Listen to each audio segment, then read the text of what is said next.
Welcome to Bible Over Brews, deep thoughts fermented over time and text. I'm Aaron Crew Juice Viverka. We've got Mike. Hi, everyone. Gumby. Hey, what's up? Steve. I'm back. And David J. LaGuardia. It's good to be here, and Dave works. We'll be talking about the temple tonight after we introduce our first beer and talk to Dave for a little bit. So we are going to be hitting Noble Beast, pt1 Alt Bier. Everybody, Well said. have a seat. Well, thank you. It's the German in me.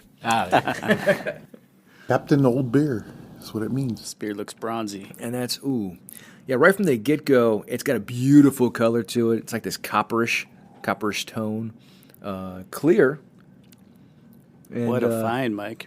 Nice. Yeah, it's real good. creamy. It is very smooth. creamy. That's very smooth.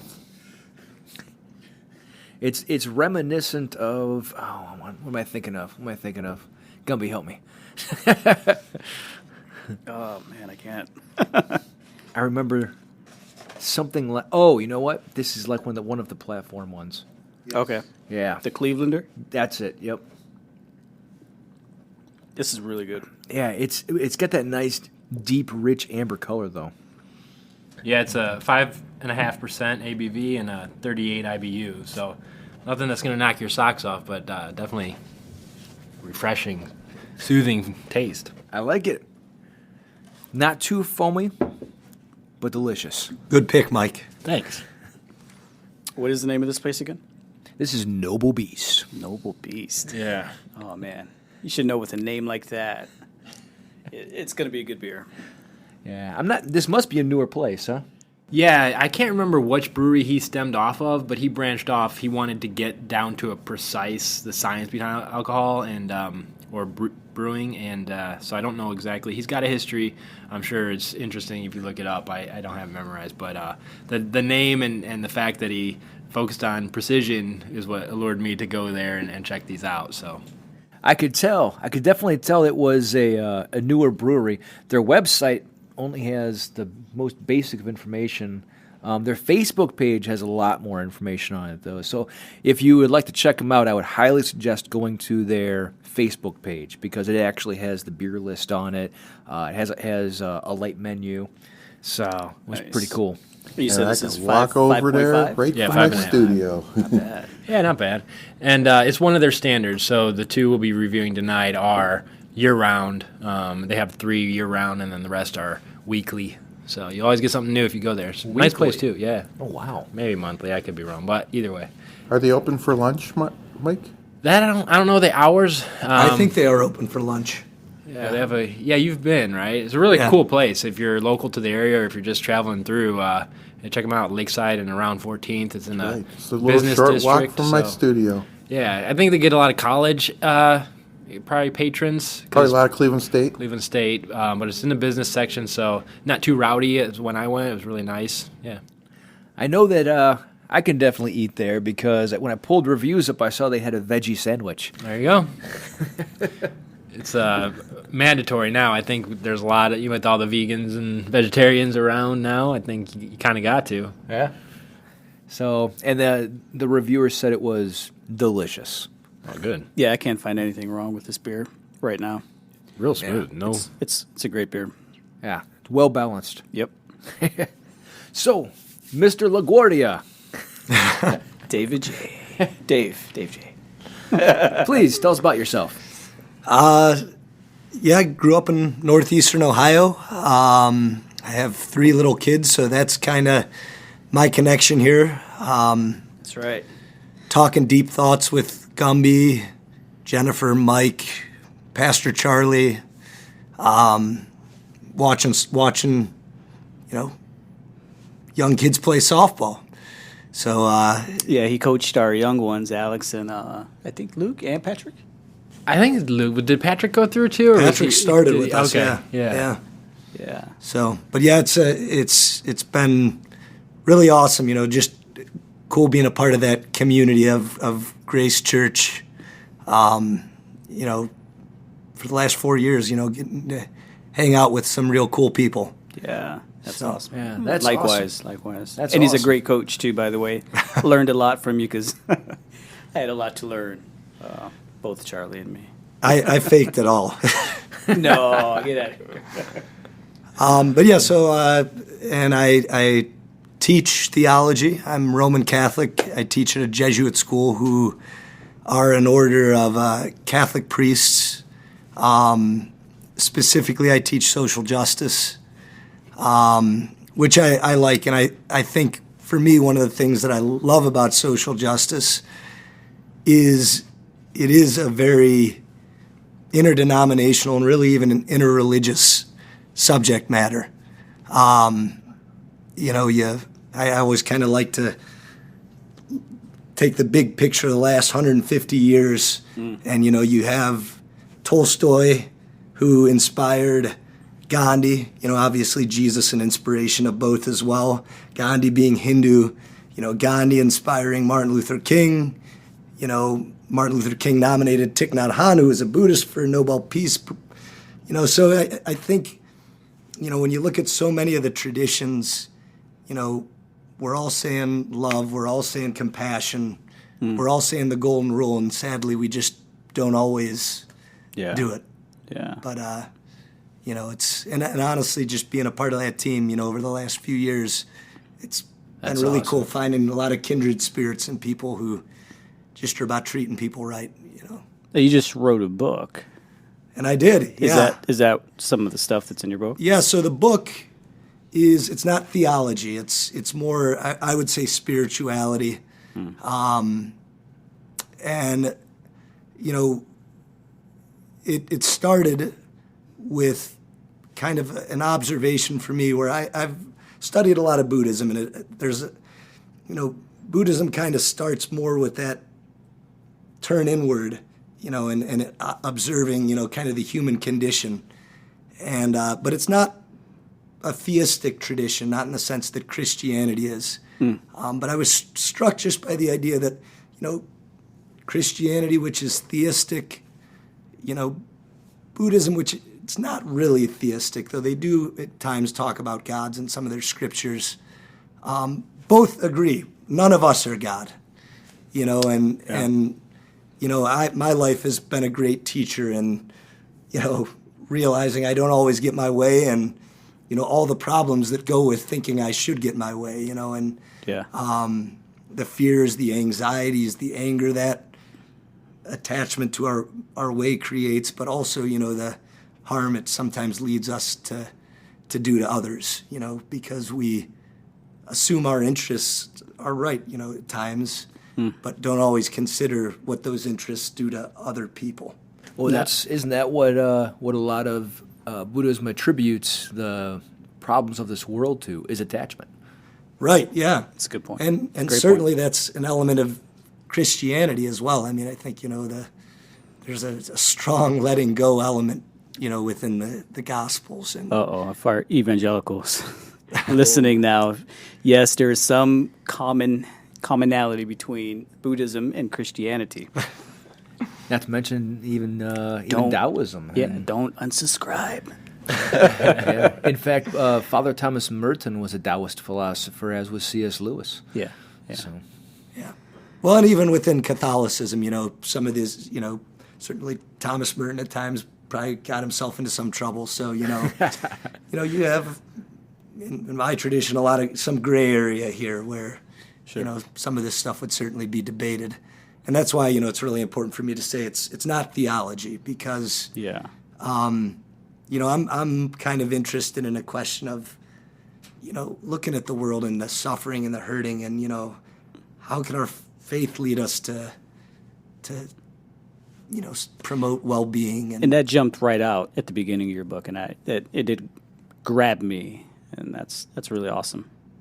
And this isn't just a shameless plug, but you can get it off Amazon too. You can download it. You can get it on Kindle for like $6.99. Yep. Or if you see me, I'll just give you a copy. And you can sign it too. We'll get it signed. That's right.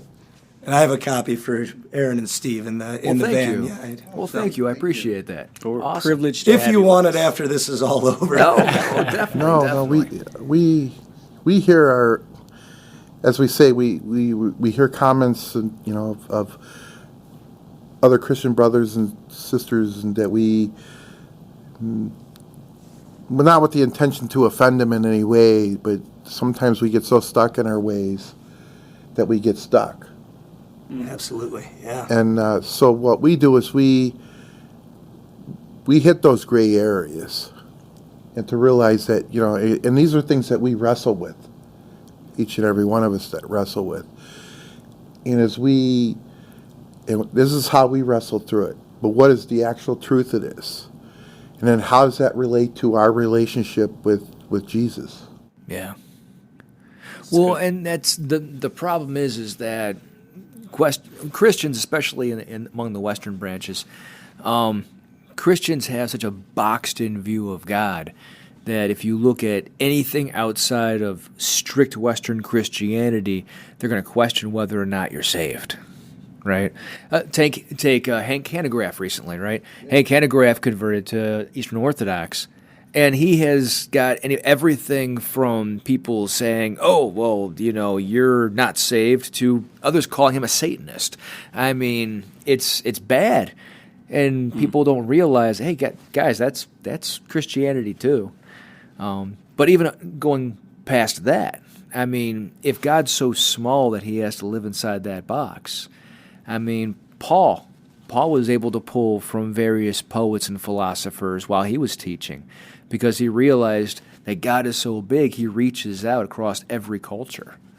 In China, they have Shangdi. Shangdi, to this day, is the term they use for God because he's the reflection of how God manifested himself before Christians showed up there.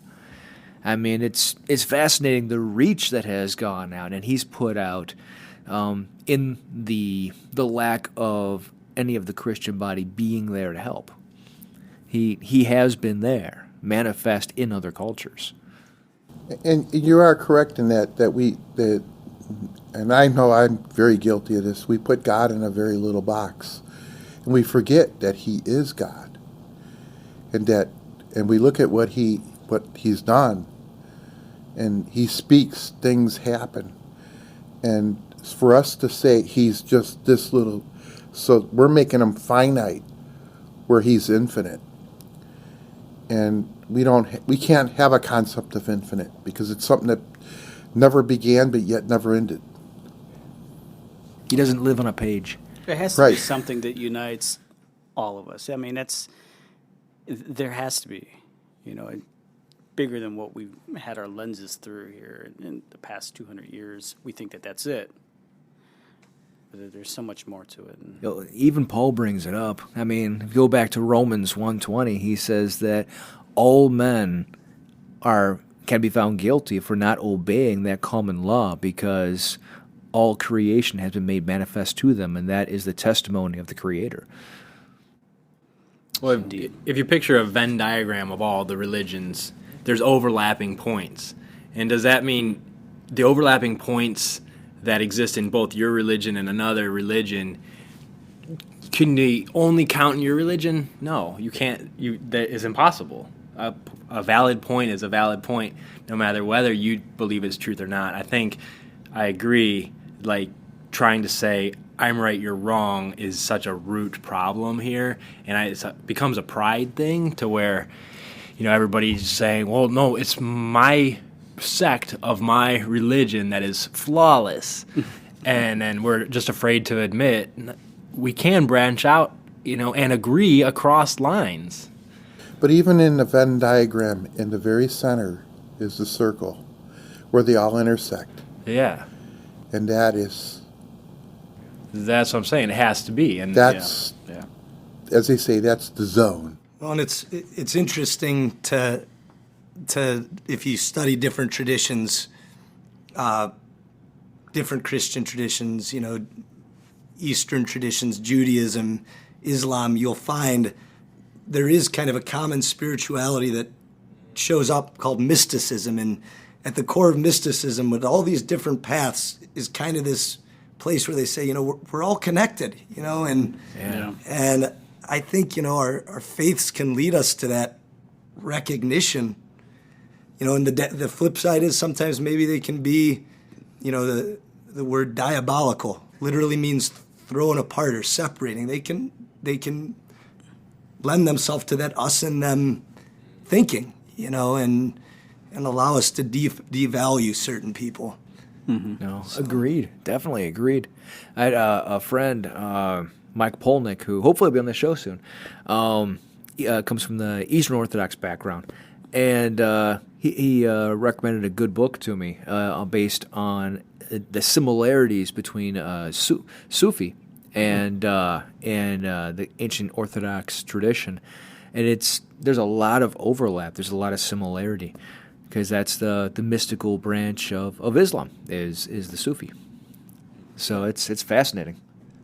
Well, some of this, also then just kind of gets into a question of our view of the world, and is the world good? And, you go back to the creation account. I was kind of laughing to myself earlier when Aaron kind of quoted the Bible, and I thought, as a Catholic, I'll stick out like a sore thumb because I won't know the Bible. I won't know the verse, But, in the creation accounts, it's always God spoke, there was, and God said it was good. And, I think it suggests it's all the Word of God. The sacred is in the ordinary.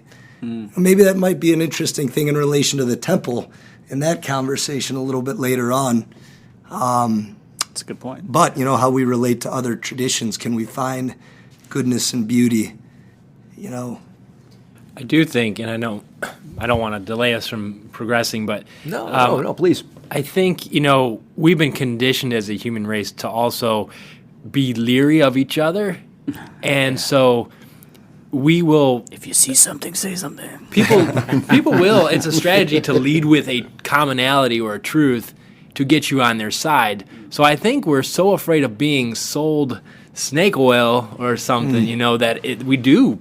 I mean, when I was first becoming a Christian, I was so literal, and I was afraid not to deviate at all because it was scary ground. And what am I going to fall into? Next thing you know, I'm gonna be following Hale Bopp Comet or something, And it's just I see how scary it is, and I just want to say, as the Libra in the room, I'm going to look at both sides and probably sit on the fence quite a bit. But I'll speak for those who are a little timid. I'm taking your beer, Mike. I agree with that, though. I agree.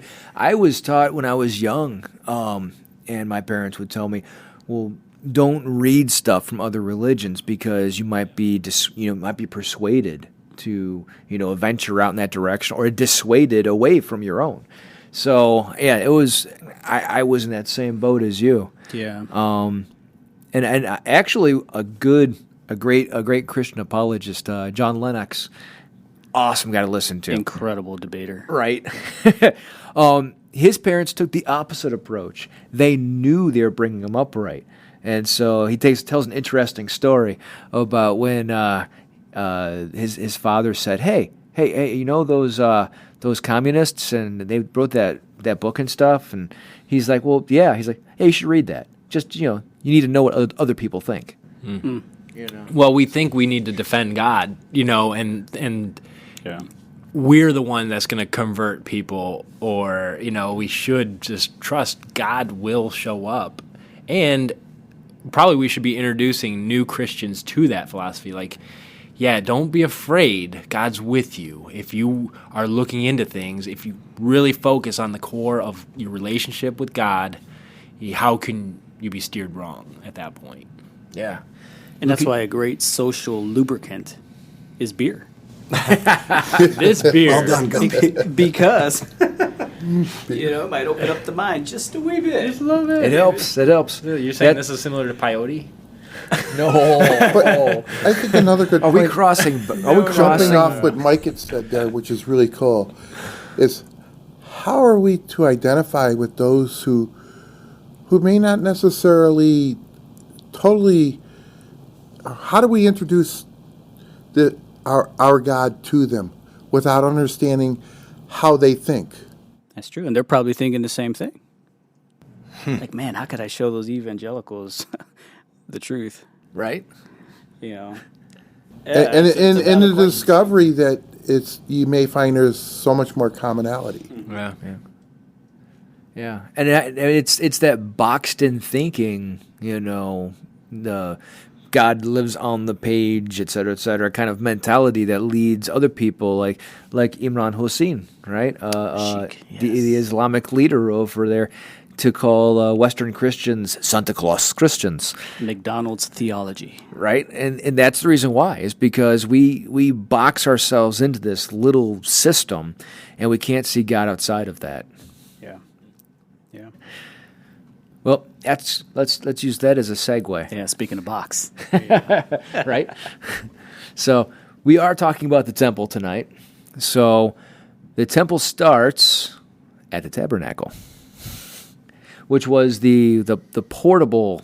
I guess it's almost like one of those little portable houses, right? Back in that people have gotten very inclined to these days. It's the camper. The tiny houses.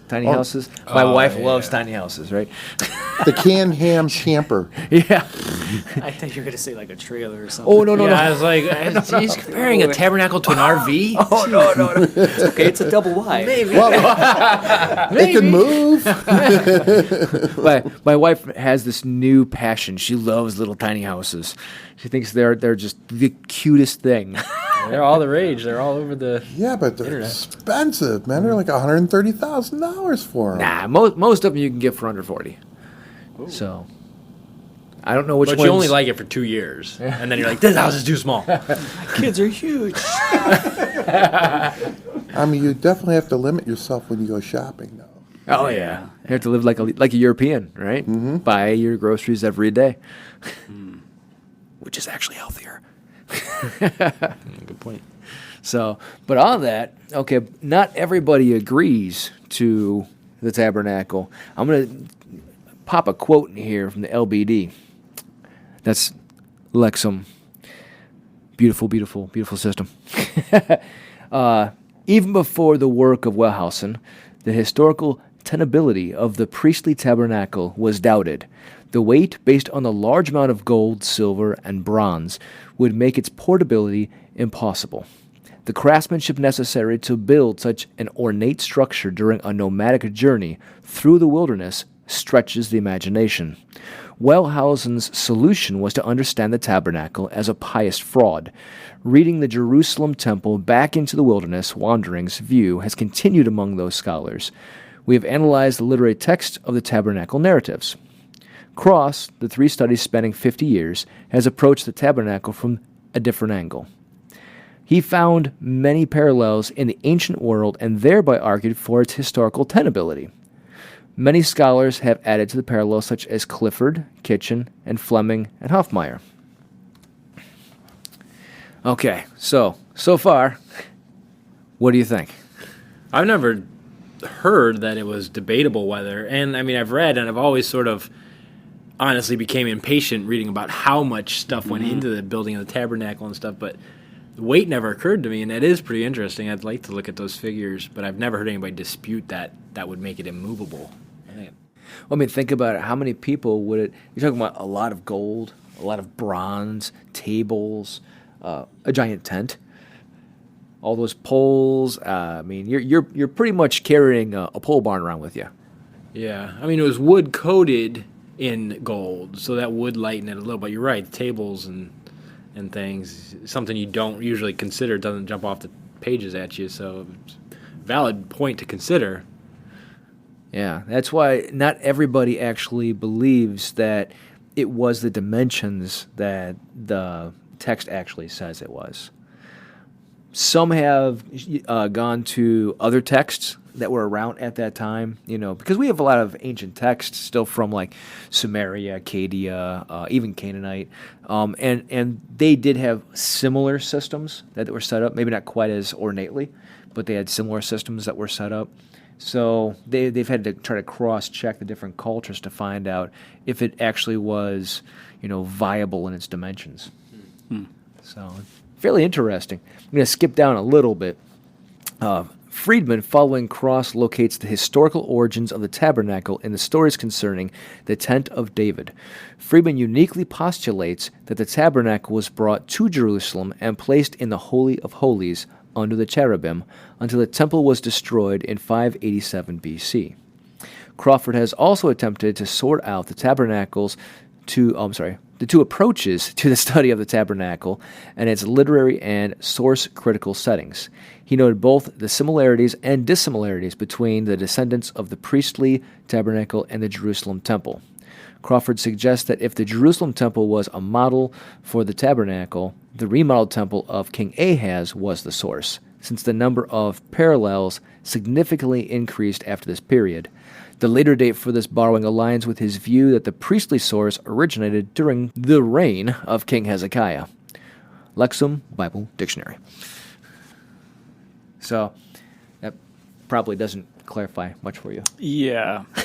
So are they saying that the later, less portable version became some of the statistics that they used or description they used for the portable one as well? Exactly. You just nailed it. So what they're saying is they believe that those dimensions, because, let's face it, the texts themselves were probably written down much later. So it was more than likely an oral tradition passed down because in those cultures, the tribes would reiterate things through language, through poem, through, it was an oral culture, and they would just pass it down from father to son. So some scholars believe that the dimensions of the tribes were reflective of the first temple rather than what the tabernacle's dimensions actually were. In my version of the Bible, it says God said to make it this. And so I would wonder if that oral tradition injected that statement, or that to me is one of those scary things. If the Bible says God said, who am I to think maybe God didn't say it then? I don't know. That's deep thoughts. And I think needing everybody to be on the same page and having everyone agreeing on it would be important for those who think that it's important to rebuild it today. Right. That it's still necessary. Or God said for the non-portable, those are the dimensions. Well, and that's the references to the tabernacle, not to the temples. Okay. So the tabernacle is strictly the tiny house that they took with them on their 40-year journey. The tent, while they were Right. And then it was set up in the wilderness. Right. And then when they get to Jerusalem, that's what was set up until they built the temple. So, now mind you, that's also, the portable version as opposed to the one that was set up, once they reached their destination. Was the ark with them too when they did the portable? Yes.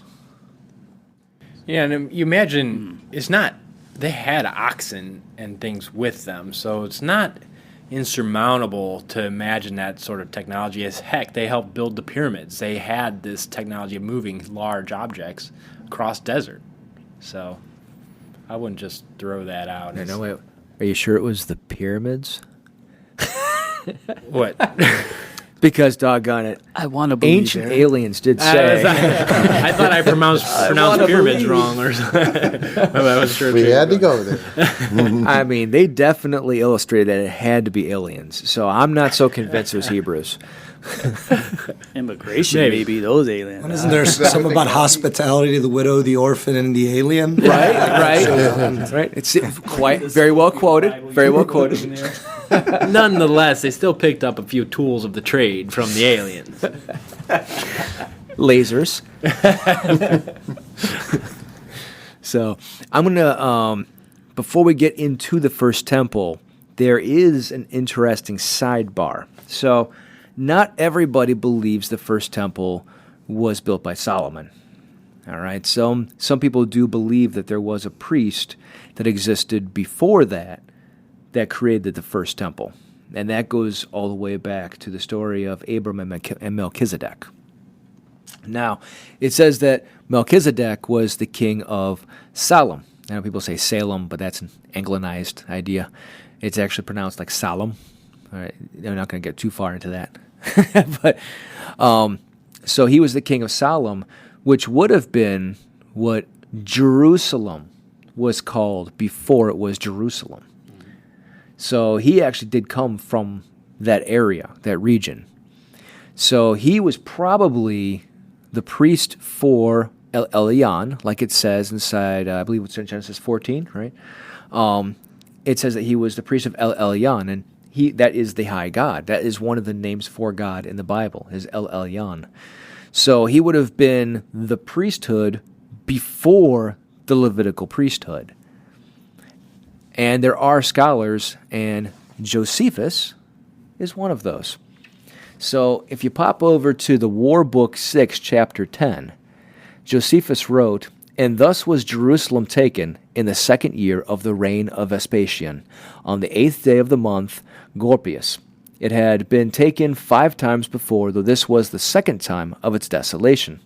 For Shishak, the king of Egypt, and after him Antiochus, and after him Pompey, and after them Susius, and Herod took the city, but still preserved it. But before all these, the king of Babylon conquered it, and made it desolate 1,468 years and 6 months after it was built. But he who first built it was a potent man among the Canaanites, and is on our tongue called Melchizedek, the righteous king, for such really he was, on which account he was there the first priest of God, and the first temple built there, and called the city Jerusalem, which was formerly called Salem." I'm sold. Right? So there is an ancient record stating that the first priest among all was Melchizedek. And so the idea is that Solomon would have come in and built his temple either on top of or to the dimensions of what Melchizedek had already built. So That's fascinating. Yeah. Yeah. And especially once you get to the New Testament, right? Because it says that inside Hebrews that there had to be a new priesthood. The great high priest, yeah. The great high priest who predated, the Levitical priesthood and was heir to the promise. And it calls that priesthood Melchizedek. Yeah. Parallels of Jesus. So it's fascinating that you have a historian as old as Josephus going back and saying that he actually was the first high priest of El Elyon. I mean, that right there just blows my mind. I don't know about you, but that's fascinating. So how many times was the temple destroyed then? Well, Before somebody gets a hint. Well, that added one. Yeah. I mean- in my mind it was twice already, right? it was twice. So, and it never actually says that Melchizedek's temple was destroyed. Maybe Solomon came in and was really good at remodeling. Maybe he was the first home on homes. Addition that is larger than the original. He was the early day HGTV. Right. Fascinating. Right. So maybe it was already there. Maybe he used that as the bones of the temple that he was going to build. I mean, ultimately, we'll never really know. We just have to work with what we have. So are we thinking that's where the Temple Mount is today? I Because would, there are many theologians who don't feel that the Western Wall is part of the temple. Glad you They've always brought that felt up. like it was a Roman fortress. I'm left glad you over. brought that up. That is actually going to come up later. Okay, I won't. You didn't hear me say that. Forward thinking. It's okay. Impressive. It's okay. That just shows just how far ahead he is. Yeah. Prophetic.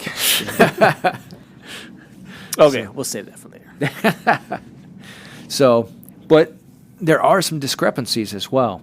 The reliability of 1 Kings. So the Bible provides the only literature evidence of Solomon's temple. Scholars debate to what extent the Bible description accords with an actual temple in Jerusalem during the reign of Solomon. For example, Van Setters argues that 1 Kings 6 or 7 is not a historical witness to the Solomon temple. He attributes this passage to the Deuteromistic historian who sought to create ideological continuity through the Davidic monarchy, while also suggesting restoration under a Davidic rule reliability of 1 King's account. The Bible provides the only literary evidence of Solomon's temple. So there is some contextual problems in some of those. There is the 1 King's account and Chronicles The chronicler's description of the temple interior differs from the account in 1 Kings in several ways. Now, I'm not going to go through all the ways. But if you pull the accounts up, in 2 Chronicles and inside of 1 Kings 7, it does go through, and there are things left out on both sides of it. So some scholars debate back and forth whether one was simply going by the Second Temple's idea. So is it the First Temple that we're looking at, or is the Second Temple we're looking at? Is Kings looking at the Second Temple, or is Chronicles looking at the First Temple, or vice versa? So there is some discrepancies back and forth in those texts. That doesn't mean the Bible is wrong. It just means that we need to figure out what they're describing inside of those. I see Mike's head turning, so I'm going to ask him to explain what he's thinking.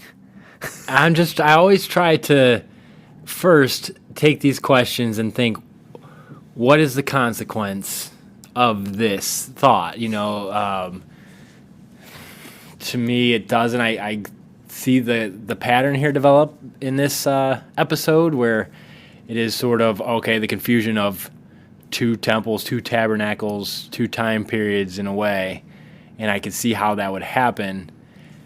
But part of me is also like always raised to defend the accuracy of Scripture and to see that, I would hate someone to use these things to hijack the authenticity of the Bible for sure. So I don't think it's critically important, but I do think it's, heck, it would be a great profession to look in and get an answer to some of this stuff. Yeah. This, and Gumby, we'll see if I can bring this together. Otherwise, you may need to work some editing magic here. But it's been a while since I've taught anything with scriptures or took classes back in college. But there is some approach to scripture scholarship that would point to the first 5 books of the Hebrew Scriptures as having 4 different authors: the Yahwist, the Elohist, the Priestly, and the Deuteronomist. Yep. And they get at this because there's different writing styles in different parts. There's different concerns in different parts, and they even use different language for God. So on one level,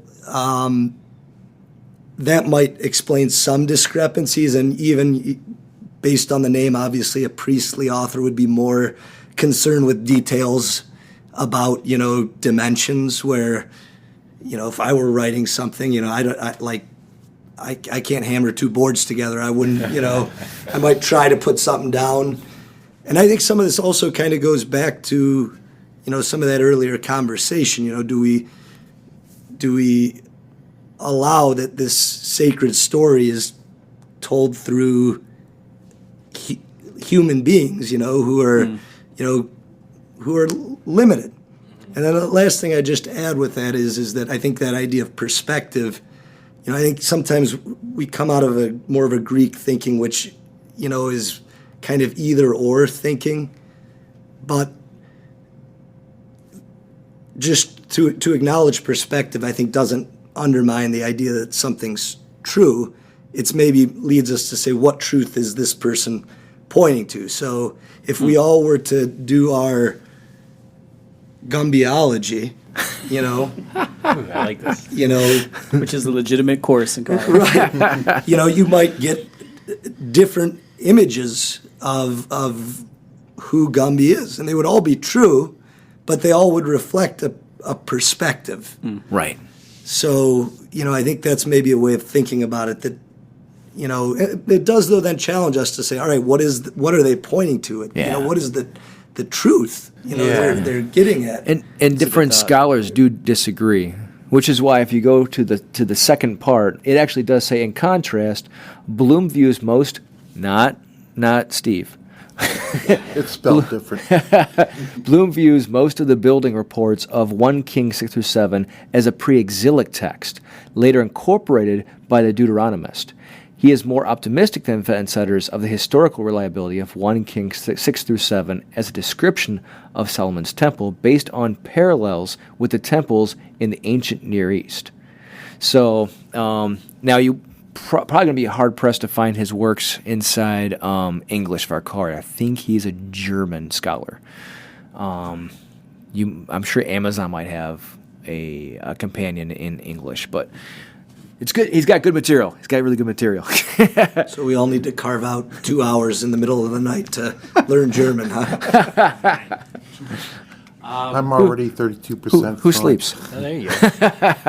I would just think, like, as I'm powering through reading the Bible from cover to cover, or when I did, it was kind of painstaking to go through these details. And now for someone to say, well, maybe God wasn't trying to show you these precise details because it could be one or the other, that's a little bit, kind of go back, so was I looking for God in all the wrong places? Like there, could there be a really condensed Bible to where you say, this doesn't matter, this doesn't matter, this doesn't matter, this stuff matters? Don't say the New Testament. Gummy. Mike was reading Might we take that back to some of that earlier discussion about God is bigger, not, and again, even with my wife, sometimes I'm struck by the fact that she's still a mystery, to me, and we believe God is the source of, in an inconceivably enormous universe, but we don't always give that space for mystery there too, and that it's, so I wonder if maybe that's a way of also thinking about it. It's like, knowing any person, is always, it's never done, Yeah. Right. The second we think it's done, then we're only seeing our thoughts, our judgments. Right. And I'll add this too. It's not like, if you go to both descriptions, it's not like the dimensions are actually different at all. It's just that there are certain things inside each one that are not reflected in the other one. Yeah. Even though, say the sea basin isn't mentioned in one, it doesn't mean that it wasn't there. So just because certain items are not listed as being there doesn't mean that they weren't there. It just means that one writer may have had a priority over what was more important to talk about than the other. So, and plus you're talking about two different writers. I mean, okay, classic example. If you watch Fox News tomorrow morning and you watch CNN tomorrow morning, okay, those stories on the same story are going to sound drastically different. But it's the same story. Great point. All right. But even the Gospels are like that, even as the book of Jesus. Good example, yeah. So they're taught from 4 different perspectives. And some things are omitted in some of the Gospels that are in some of the other Gospels. Right. That's true. I think, but to go back to Mike's point, that's why from a New Testament Christian's perspective, that's why understanding the temple is important, because we've always been taught from the New Testament Christian upbringing that we are the temple now. So we really want to understand the source of it and what is right. And, and to think, well, what I thought wasn't always right, or it could be wrong, or it could be this, or it could be that, it shakes us up just a little bit, especially, in light of Christ. But Gumby, if you're the new temple, then where are the Jews going to sacrifice inside the millennium? That's a little further down the podcast. Yeah, I guess the omissions of each, that makes sense. But if we're talking different dimensions or even the implausibility of movable tabernacle, that's where it gets like, that's interesting. That just seems to have bigger implications. At that point. Especially in light of everything that's happening today in the Middle East. I mean, that things can be moved around. You don't want to move things around in Jerusalem. Anything. Not by an inch. All right? Because people are going to get mad no matter which way you move it. And so these are important questions. Right. Yeah. Yeah.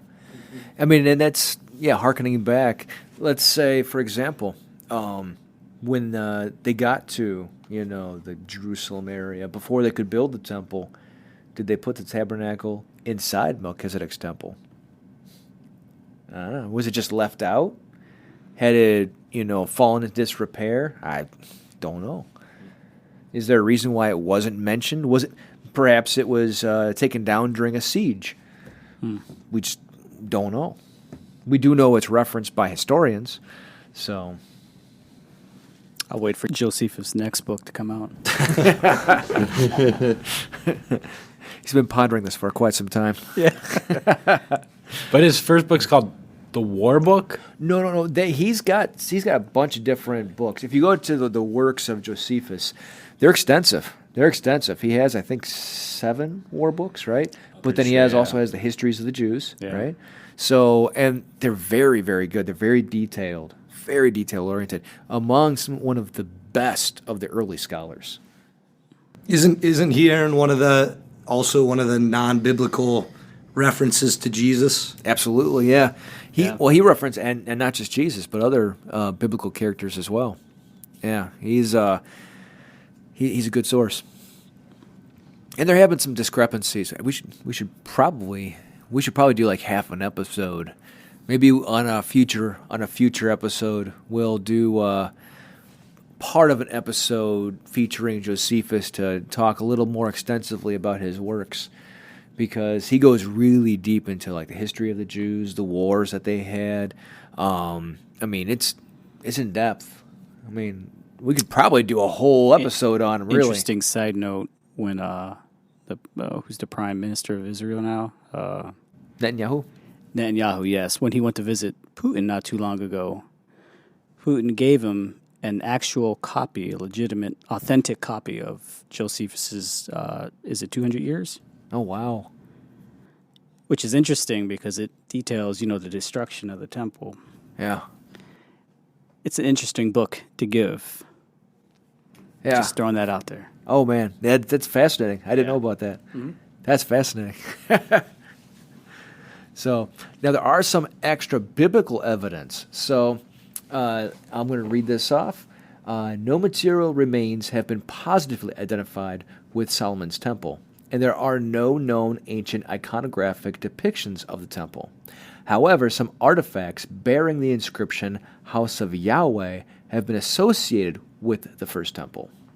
An ivory pomegranate purchased by the Israeli Museum, an ostrakhan from the Musiaf collection, and an ostrakhan from Arad. Hurwitz notes that the ivory pomegranates and the ostrakhan from Musiaf collection are believed to be forgeries, and there is not enough evidence to link the ostrakhan from Arad to Solomon's temple in Jerusalem. Despite the lack of evidence, we can gain insight into Solomon's temple by comparing materials and inscriptions of other ancient Near Eastern temples, particularly those in Syria. 2 ancient Syrian temples seem to have architectural parallels to Solomon's temple. 1. Building 2 at I am going to skewer this, Tayanat, relates closely to Solomon's temple in its proportions and basic structure. Building 2 was rectangular temple structure entered through a paved courtyard on the short side of the rectangle that led to a stepped porch. The porch was framed by 2 columns featuring double-line column bases carved out of basalt stone. The interior of the temple included a room that led to a smaller room believed to have been the sanctuary. And 2, the temple at, I am again going to skewer this, Andara, shares architectural similarities to Solomon's. It was a rectangular building entered on the shorter side through a columned niche featuring a larger antecella and a smaller cella.